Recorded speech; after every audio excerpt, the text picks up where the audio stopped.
You are listening to the Healthy Project Podcast with your host, Corey Dion Lewis. For more, go to healthyprojectpodcast.com. Okay, if you're ready, I'm ready. Let's do this. It's now or never, friend. Yeah. All right. Welcome to the show. Oh my gosh. I think that's just how I'm going to do it. Welcome. This is going to be it.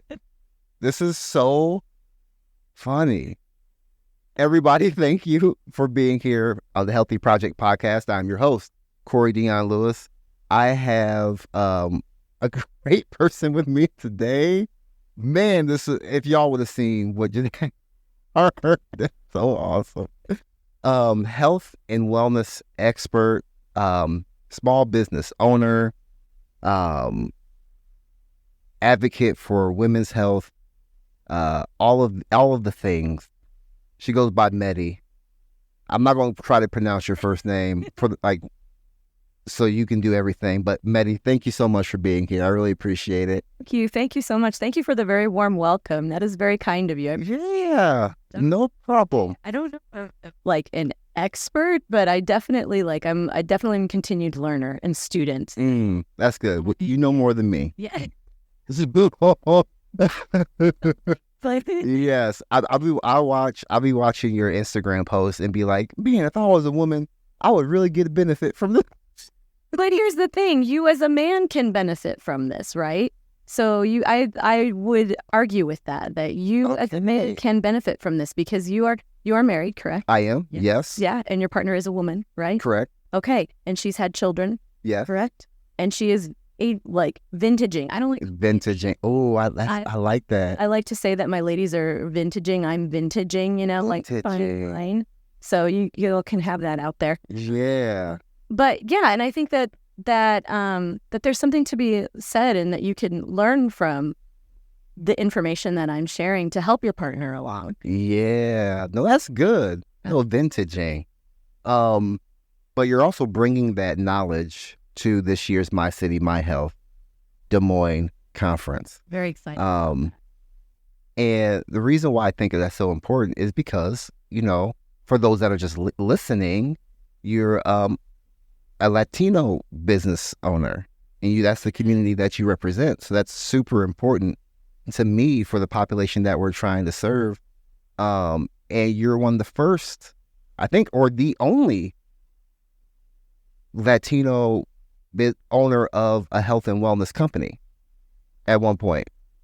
Or were there others? Yeah, there are others out there. I know for a fact that there are others out there, but I don't know. Well, in Des Moines. In Des Moines, yeah. Well, yeah.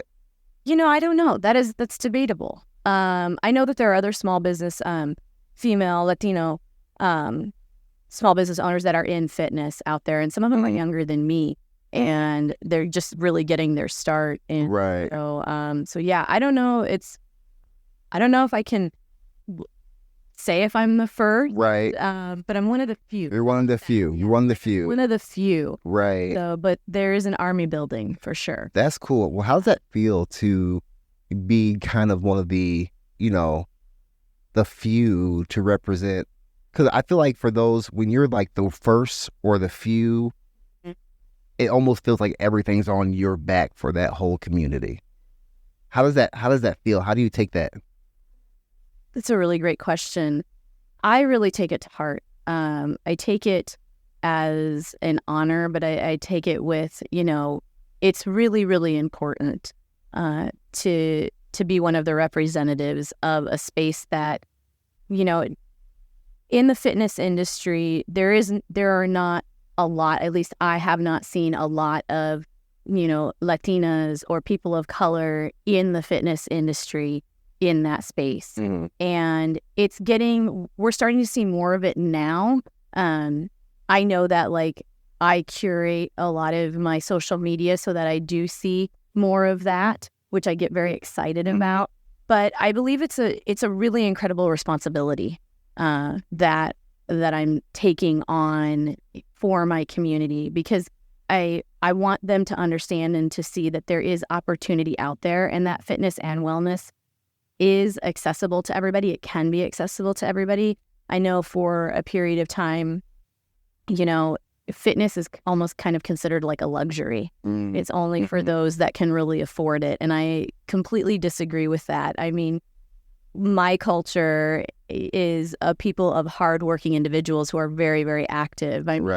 I can think back to, if I think back to my grandmother and her telling me stories about my great-grandmother and my great-grandfather. I mean, they were migrant workers. That's physical activity. Man. You know, they were constantly moving and doing things in manual labor. And I think about, you know, my uncles and all my aunts. I don't ever recall in my youth any of the women in my family or the men in my family just sitting and being stagnant. And even to this day, my parents, my dad, I joke a lot with him because he's retired 7 times over. And so he retired from the military, and then, you know, I'm retired, and then he, you know, got bored and became a bus driver. And so then he was a bus driver for a period of time. Then he did something else. And then my mom, even the same way, my mother retired from the judicial system here in Iowa, and now she is working as president of the labor union. And so they're never stagnant. You know, they're always constantly doing something. And I think that that's important, and that's a way of life. And at least in, you know, the Latino and Hispanic culture, is that we're constantly moving.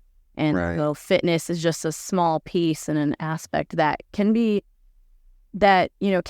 utilized for them. And they, I think they'd be very open to. Yeah, I know. I think, and it is all marketing, but I feel like there was everybody that I even see too, when you say exercise, they immediately start to think, oh, I can't afford a gym membership. Right. And it's well, exercise doesn't need to be in a gym. Right. Exercise doesn't need to be all these things that are going on in your head.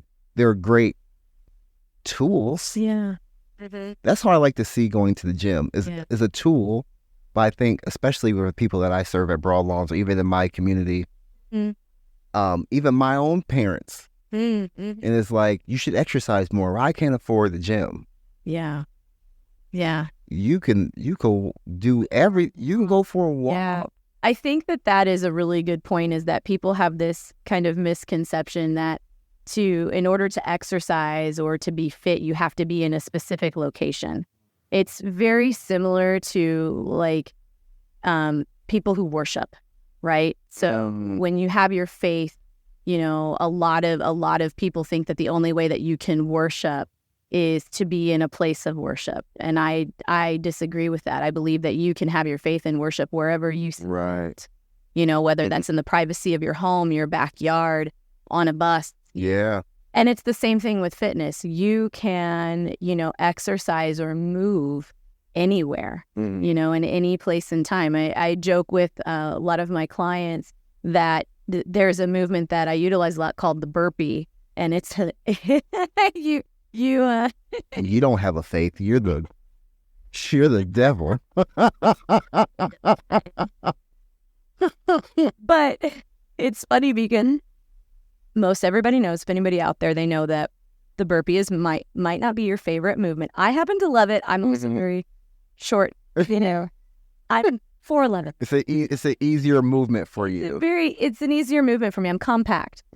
But it is also a great exercise tool. Yeah. Because you can take that anywhere and everywhere. You do that at home. You can do that at home. Just like going walking or running, you know, those are, you know, walking is very underutilized or even underestimated at the benefits of walking. I know. Right? And especially walking outside on beautiful days like today. I mean, it's beautiful, fall day. So I would encourage people to get outside and get in the sun and go for a walk.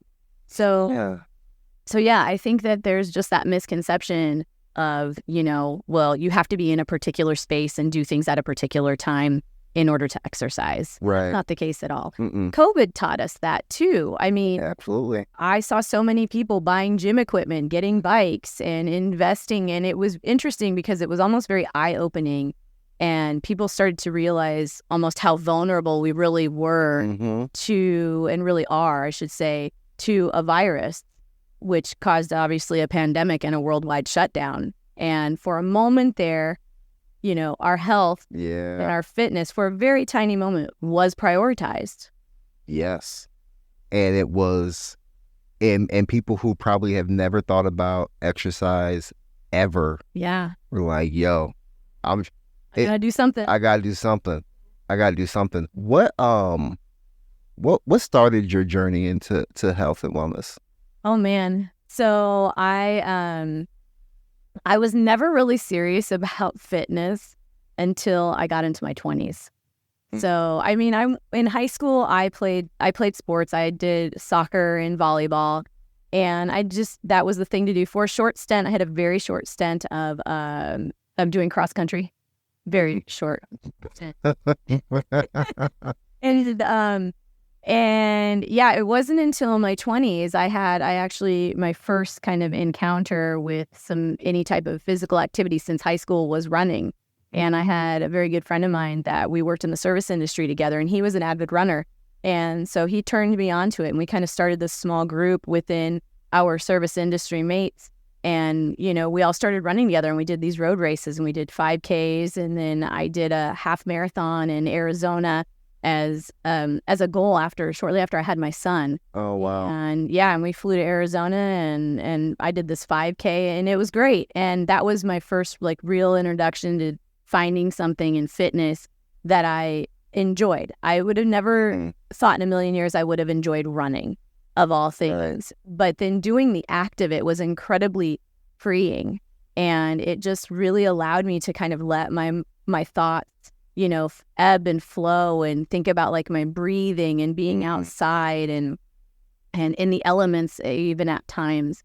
And so that was where I got my start. And then I decided I kind of wanted to do more, and I wanted to play with the idea of kind of changing my composition. So I got more curious about fitness. So then I started to kind of dabble in like dumbbells and doing some weightlifting and working on machines, and then got into TRX, and then invested in a personal trainer who then introduced me to more activities and movements. And then it was, my personal trainer, who we became really good friends, introduced me to CrossFit. And then that's when it kind of it just was a snowball effect from there. And right. And the reason why it was because he showed me this video of these women that were doing things that I never in my mind thought or imagined we could do as a woman. They were climbing ropes. They were, doing Olympic weightlifting. They were clean and jerking, right. snatches and, and just doing all these really awesome things. And they were badass. Right. And it just flooded my senses. And I'm like, I want to do that. And I was like, I want to look like they, I had this, I want to look like them. They had muscles, and they were fit, and they looked healthy. And so it just kind of snowballed from there. Yeah. And so then I went in and started doing CrossFit, dabbled in it a little bit. And then my friend, he had a CrossFit gym at the time, he told me, he was like, you'd make a really good coach. And I kind of laughed about it at first, because I was just like, I can barely do an overhead squat, with 45 pounds over my head. And I'm so new to this. I can't do that. And he said something to me that, to this day, I hold, really close to my heart, is he was like, you don't have to be really good at everything. He goes, you just have to be inspiring. And he goes, and you have that. Yeah. Yeah. That's a bar. No, I get still, it still kind of shakes. Yeah. And so he planted a seed, and I have to give him credit for that. He planted a seed that, from there, I kind of watered it and just took off. Yeah. And so I then became a coach. Right. And started, teaching and training and coaching classes. And then it started to turn into more than just, I'm just coaching people and teaching them how, how to move, efficiently and be safe, and teaching them the benefits of fitness. But then it started to be the relationship building. And I started to connect with people, and people were connecting with me, and a lot of it was women, where, I was connecting with these women who never thought possible that they could deadlift, 200 pounds, that they could do a pull-up, that they could, climb ropes. I mean, one of my favorite and most inspiring stories is a mother of 5 that I worked with. She was one of my very, very first clients, and her teenage son were members of the gym that I coached at.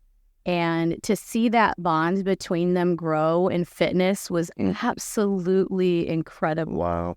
And she was one of the strongest women in the gym. And let me just clarify that she did not look like an athlete, like society has, has put out there that we need to look a certain way in fitness. No, she had curves and she was voluptuous, but she was strong as shit. Right. It was incredibly inspiring. That's so cool. That's one of the things that I love about CrossFit, and it's the community that you build around. Like that's so cool to me that people will go and I have a few friends that do CrossFit. I don't even know where they do it at, but they do it.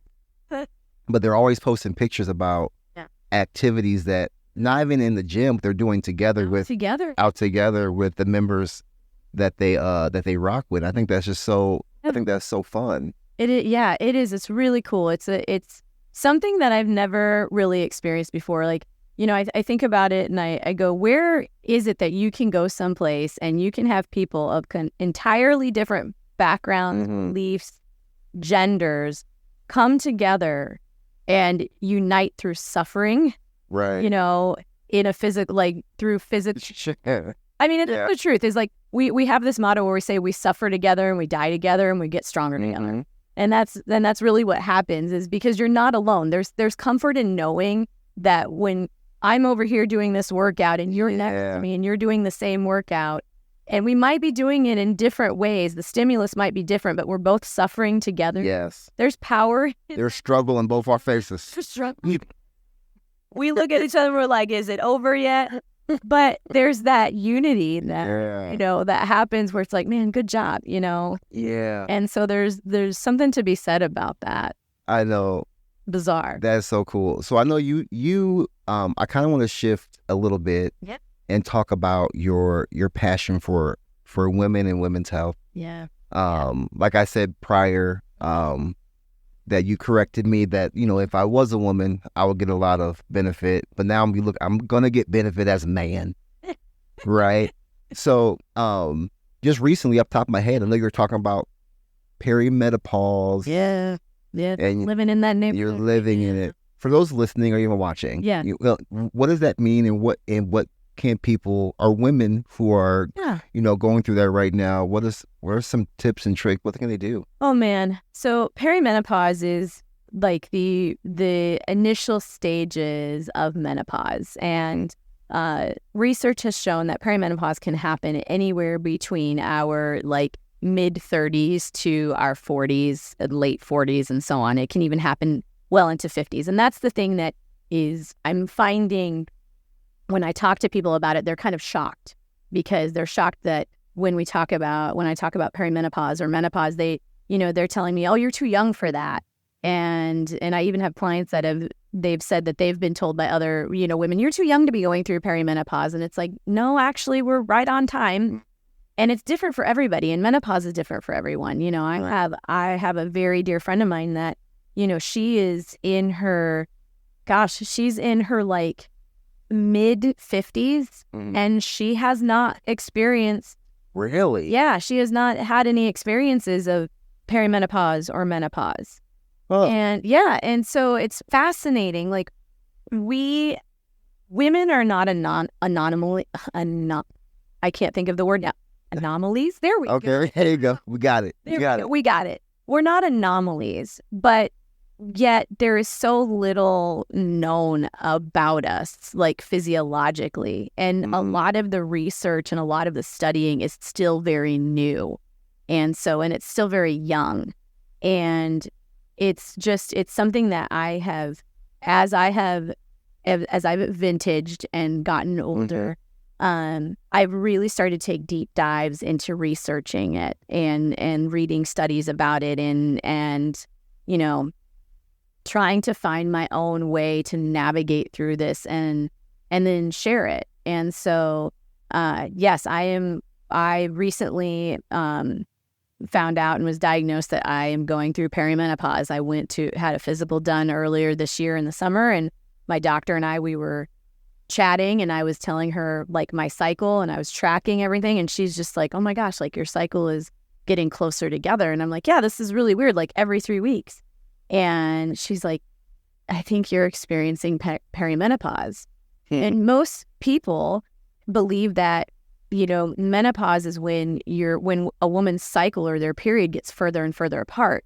Well, actually, it can be on the other end of the spectrum too. Really? They can get closer and closer together. And so that is where I live right now. And I experience symptoms that are, at one time I thought were troubling or problematic. And now, as I've done more research and just kind of leaned in, I'm realizing, oh no, this is just part of the journey. And I think that it's incredibly important for women and for even just men and the general public to understand these things, because these symptoms and these things are happening to us, but we're not going crazy. And our society a lot of times has put that on us, that like, oh, this is just part of getting old, just deal with it. Or, oh, you're being unreasonable. And it's like, no, these are, right. This is not, we're not going crazy. We're not being unreasonable. These things are happening to us, and we need to talk about them and be able to navigate them and navigate that space. And so for me, it's just incredibly important to share that stuff. I've become more open with my husband about this, and he has told me, he's like, he goes, at first I didn't like hearing about it. And he's just kind of like, and he's still he's not fully okay, I'm totally comfortable.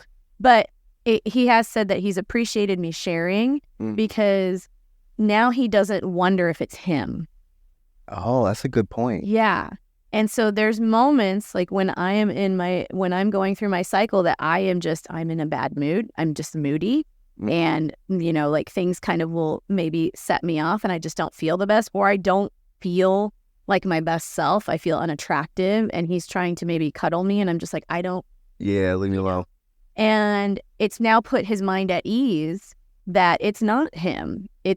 I'm going through this particular symptom right now, and in a couple of days, I'm going to, go back to normal again. I'm going to even out. And so I think it's kind of brought us closer together.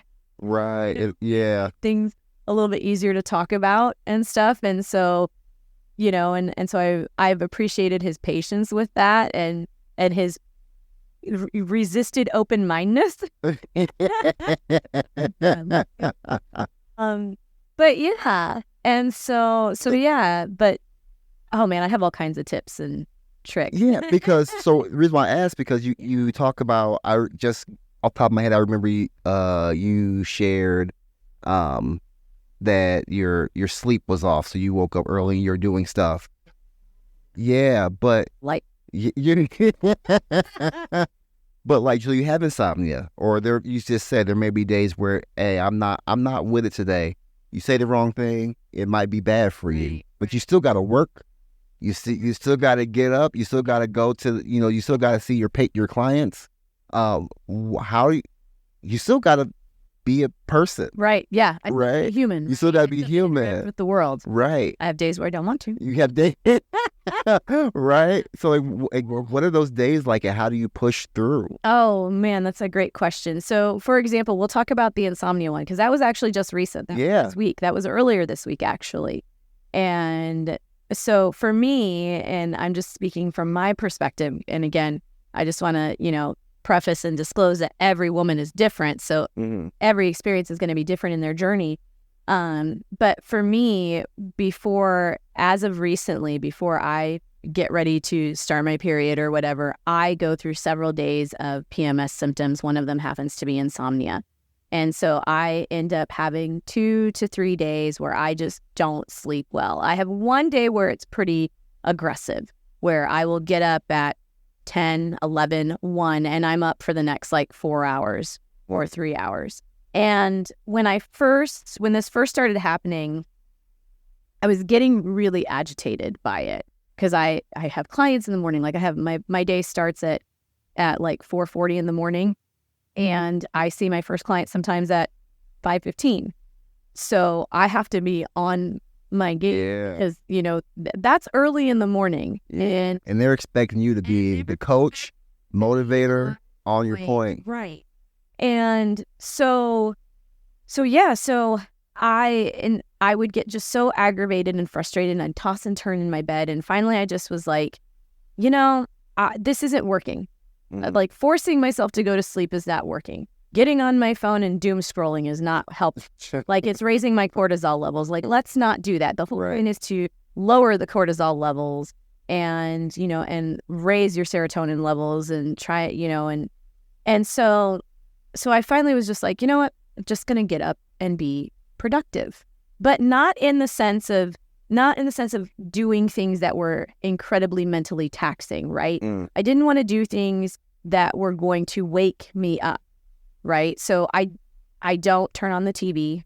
I don't turn on my computer. I don't reach for my phone and scroll. I don't answer emails. I do things that require little to no where you can just kind of cruise control. Like, because what I'm trying to do is exert the energy that my body needs to get rid of. So, for example, I unloaded the dishwasher and loaded the dishwasher. I cleaned up my kitchen a little bit. I picked up around the house. I then read a book, and I took time and read my book, an actual physical book, not a book on my phone. And I kept the lighting really low, and I kept really soft lighting because all of these things can trigger your brain, right? And they can mess with your circadian rhythm, and, you know, I can go down an entire rabbit hole. But I kept things very calm and mellow. I didn't turn on any music. I didn't have any other distraction. So it was just me, my thought, and me just doing. Right. And it helped. It helped alleviate, for me, at least it helped alleviate some of that physical energy that my body felt the need to get rid of at 2 o'clock in the morning. 2 o'clock.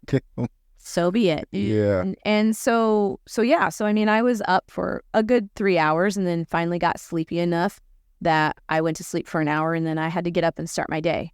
Now, going through my day was, you know, I mean, the first part of my day was fine, but then as the day progressed, then I started to get a little bit more tired than I normally would. But I kept myself moving. I didn't, and for me, I have the ability and the luxury and the privilege to kind of design my day, and where I know that most people may not have that.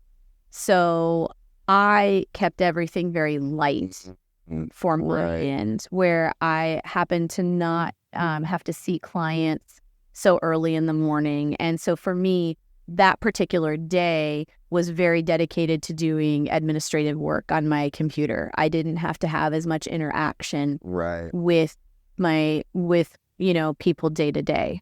And so, but I have been in those situations where I have had to see clients and I have had to interact and have meetings and so on and so forth. And so I always preface with people, and I don't use it as an excuse. I just say, you know, I'm just like, hey guys, just letting you know, I just had, you know, I had a little bit of a rough night, had some insomnia. Right. I may not be my best self, but, you know, it's not you. This is just the current state I'm in. So I'm going to work with when So, and people I find are really respectful of that, as opposed to just trying to like fake it and muscle through. Right. Well, and they know you, so they're like, well, if she's tired, I get that, and they're not gonna like, Meddy was 9. They're not. Like, dang, why'd I get up this morning? Yeah. So I know, like, again, you have this passion for helping women. What can they expect with working with you?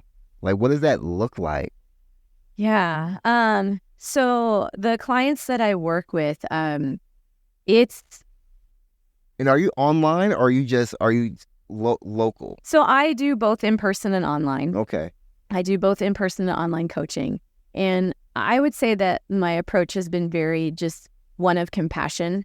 I really, really my goal for my clients, especially for the women that I work with, is that one day they don't need me. That is really the ultimate goal. And what I plan to do, or what I hope to do, is just to educate them and give them the tools that they can then use to move forward in their fitness and their strength training, and even going through like the stages of life that they might be going through. And so for me, I coach with a lot of compassion. I have a very open dialogue with my clients, because I think it's important, as a fitness coach for myself, and I can only speak for me. I can't really speak for anybody else, but I really believe it's a responsibility as a fitness coach that I'm looking at the whole person, right? I'm seeing them and everything that's going on with them. And so I really believe in a strong network. I believe in network building. I don't have the answers to everything. Right. And so I stay in my scope of practice. And if I have clients that are asking me questions that are outside of my scope of practice and my discipline, then I refer out, or I find them those resources. Right. Because I think that that's truly really important. I don't believe in harboring or trying to keep my clients from, learning and being advocates for themselves. I really do believe in educating and empowering them. And so I would say that, yeah, my approach is very much of a place of empowerment and compassion and understanding. And just, I want to see them achieve whatever goals it is that they want to achieve. Right. It's not about me, it's about them. No, that's so real. No, I appreciate that. Thank you. So back to My City, My Health. So you're on the prevention panel. And what's so interesting about that panel, and I was just thinking about this the other day. So we have a pharmacist. We have, do you know Keisha Ward? Gosh, her name sounds very familiar. So I'm very good with faces. I'm so sorry, Keisha. No, it's okay. I'm very good with faces. So she's not a personal trainer or even in the health and wellness industry, but she has she's a vegan, and she's really Veganese. Yes. I've heard of her. Okay. So I don't think I've had the privilege of meeting her. She was on my podcast months ago. Okay. She's talking about her whole journey through veganism and why she switched. And then we have an oncology doctor on there, and we have a personal trainer, a health and wellness expert on there. And what I think so really, I was thinking about that. I'm like, wow, those are wholly different people. That's great. That's a wonderful. But what's so cool about it? Exactly. Yeah. And what's so cool about it? And I would love to get your input on this, because I know when I asked you to be on, and you were like, I did. It made me breathlessly honest. So I was like, hi, you want me to do what? Well, believe it or not, I was like, oh, this is incredibly uncomfortable. Sweating. But the reason why is because we need to be, yes, prevention is, making sure you have the right medications. I understand that. Yes, there are some things that having an oncology doctor there are some things that they need to know. Everybody on this panel, they're there for a reason. But I want to get back to the OG prevention, exercise for our community.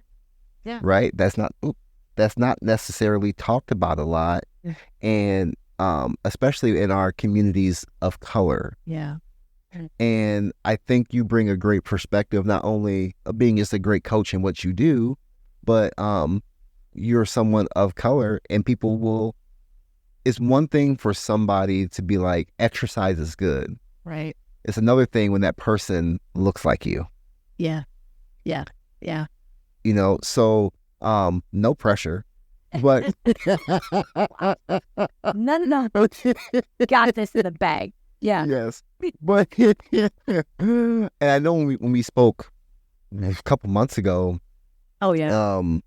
Talking about letting people of color understand, hey, exercise is more than just aesthetics. It's really about our health. Right. Right. So for those people in attendance that work with our community, that's who they are. The attendees are people who work in the community and do that, what are some things that you would like for them to understand about prevention and what it will take to gain that trust, so people can really look at that? I think that, one of the things that I'd really like people to understand is that I would like to break this belief that fitness is a luxury and it's not meant for them. I would really, really like to break that belief that, it's only for people with money. It's only for, it's only for professional athletes. Right. Because I think that that's really important. I know that fitness, at least in my opinion, it's very generational. I know, like, I talk to, like, I look at my grandmother who's 94 years old, and, and she's a very small woman.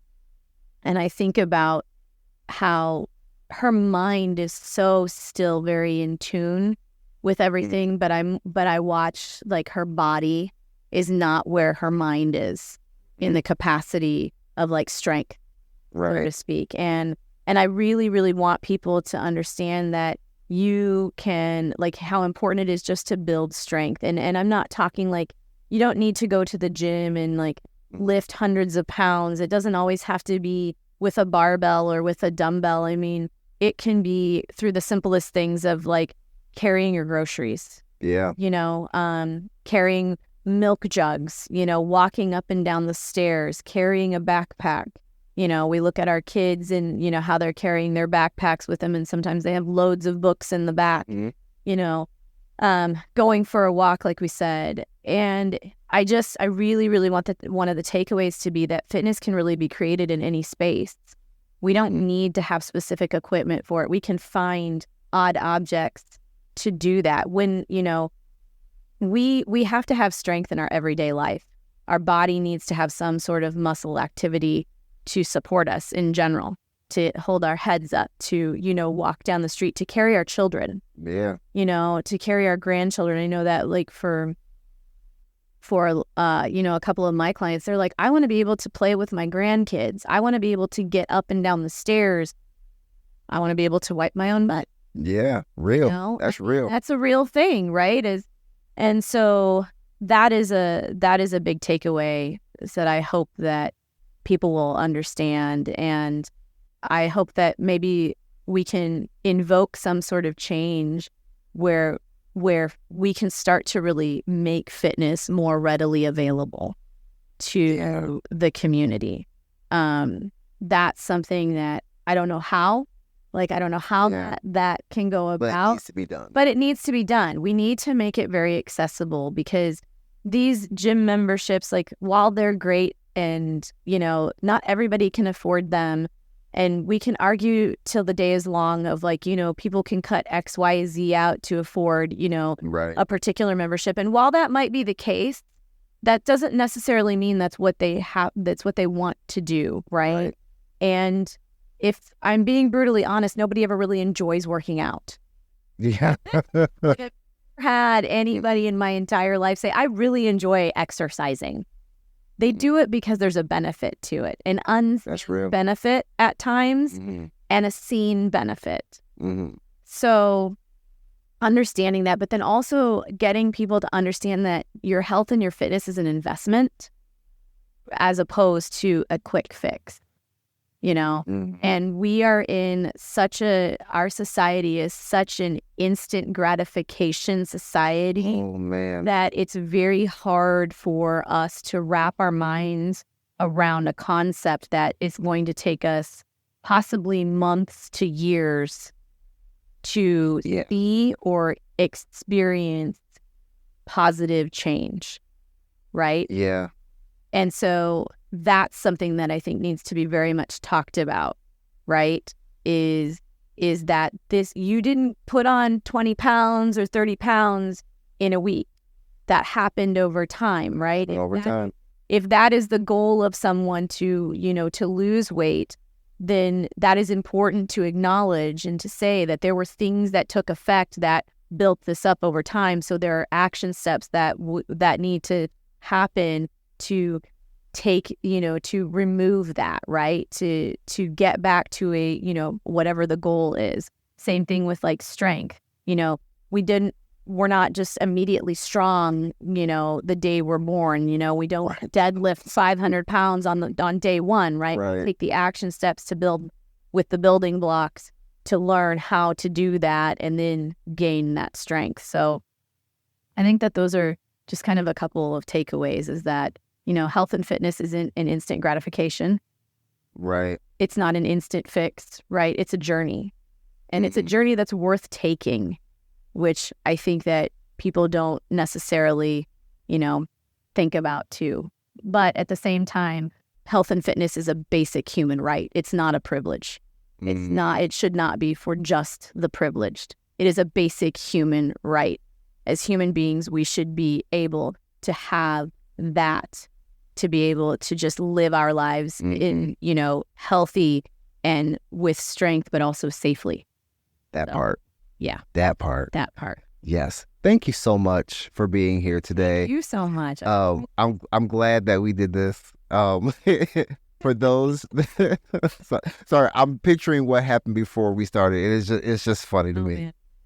For those that are listening or even watching that want to learn more about you, follow you, connect with you, where can they find you? I am most active on Instagram. So Meddy.Paulus on IG, or you can find me at the Maternal Fitness Coach on IG. So the.maternal fitness coach at IG. That's where I'm most active. Perfect. And if you're local, they'll see you November 17th at Mainframe Studios. So head over to mycity.health, get your tickets, and we will see you. Presented by Unity Point. I gotta say that. Presented by Unity Point Health. Shout out to Unity Point. Appreciate you.